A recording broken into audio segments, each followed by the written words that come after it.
Didn't want to do it, but I'm going to do it anyway. Because I care. Because I care. Alright, so log 3. Now in log 2, we covered over the environment of teaching the students. And that's huge because without the right environment and the right teacher to give that environment, then you won't have anybody wanting to be around to learn and take in the lecture that you're given. So that is super important before you even start getting into the lecture. Now moving on to log 3 is deepening into your students and then asking them to open up to who they are. And when you ask them who they are, you're asking them not just what their names is or, where they come from, but what kind of seed they are and how they can put themselves in the best type of soil and be fed the right nutrients to grow to the strongest and the best versions of themselves. And each person is going to be a different type of plant. So you need to know the different types of environments to put yourself in to learn and to thrive. Test them. Now give them a sheet, a big old blank sheet, and ask them to write, I am me. And now each person will have their own handwriting, obviously, and then their own font size and the way creatively that they wrote that. They might even put, a smiley face or exclamation points or not even wanted to write it in the first place. But these are all signs that nobody even asks themselves why they do it in the first place. But we all do it without even thinking about it. And these are the types of deep look into yourself to open yourself up to why you do it. And you ask those questions. These are the things. You have to ask the right questions. And when you ask the right questions, you start opening up things that are just amazing. And then you can use those things to help you through life and understand why you're doing them. And each thing that you are looking into actually has a reason. And that's what you're trying to find is that reason. Same with the whole entire world. Each thing has an equation for the thing and the way it works. Because there's a whole entire mathematical thing for the entire world. And then science explains it whenever it gets down to that. Now, back to the sheet.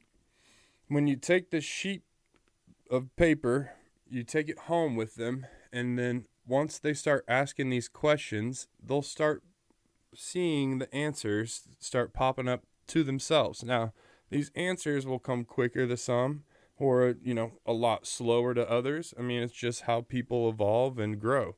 It's just the same as plants. Now, that doesn't mean you give up on the piece of paper. You keep that around, and you add to it every time you find one of the questions, the right questions you ask about yourself, and then what you're supposed to be.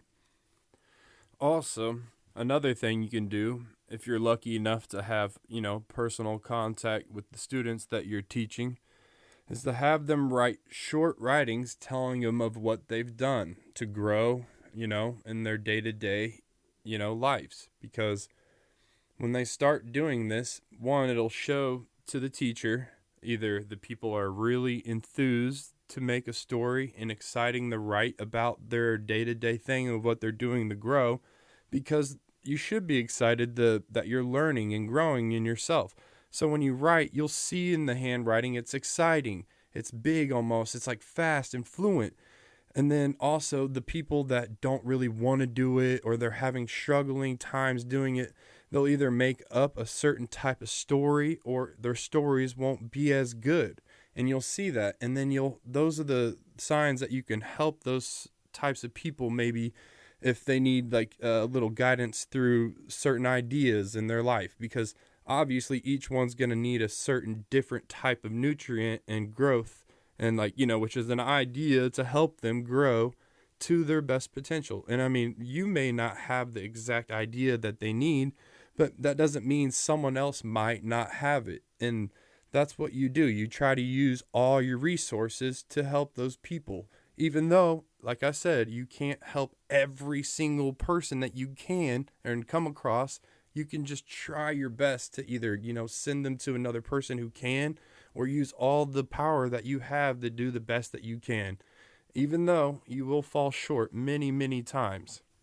And then with doing this, it'll teach them to grow themselves, and then it'll build writing skills and imagination and creativity, which is huge with growth and finding ways to thrive and get through situations that are really difficult.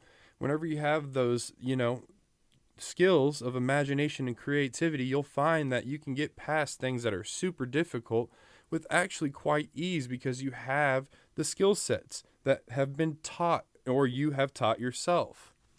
And whenever you do these short stories with the students, if you're lucky enough to have personal interaction, this will build everlasting relationships in between the two students, because one, you gave them this option of to show them that you open their eyes that you can do this. And then they'll be so, if they're smart, which obviously if you teach them the right ways, they'll obviously be a little bit more smart than they were, and they'll really turn around and thank you for it, because it's just such brilliant knowledge and powerful knowledge that comes from the God of wisdom.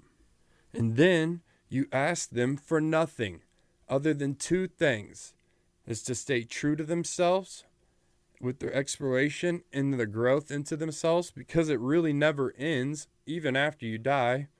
And then two, for them to be just as willing and caring and unselfish as the teachers who came before them, and show the same love you were shown, even more, because you know how to even grow on top of that, to teach the same thing and the same knowledge to the next people who are in line that need it. Now, what's crazy, no matter how much you give all your might to help the people, there will still be a balance. There will be some that refuse it, and even though they know what you're saying, which will be the negative, there'll be some in the neutral, which won't really do anything with it. They'll just hear it. And then you have the positive that will actually be the ones that move on and actually grow, and you'll see the success and all the positive stuff that comes with it. Now this moves on to the next lesson, all about genetics. Now genetics are everything to both the sides of negative and positive, or in my view, the shadow and the light. Now thank you for listening, and I hope you learned something.